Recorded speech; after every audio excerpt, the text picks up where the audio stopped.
kontribusi positif kepada masyarakat serta kerjasama dengan pemerintah daerah. Barakallahu lakum. Semoga Allah memberikan barokah dan berkah.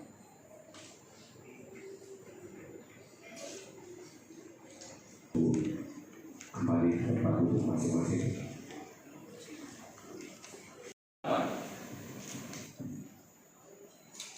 Dengan ini saya kukuhkan saudara-saudara sebagai pengurus majelis saudara-saudara untuk mengemban amanah organisasi dengan penuh tanggung jawab.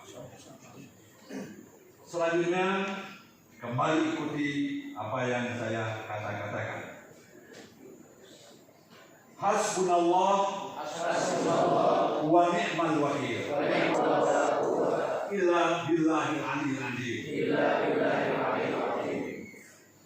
Dewan Pimpinan Majelis Ulama Indonesia Provinsi Sumatera Selatan, Ketua Umum Profesor Dr. Kiai Abdul Muhtarim Umum Kiai Farid Al-Idrus ditandatangani.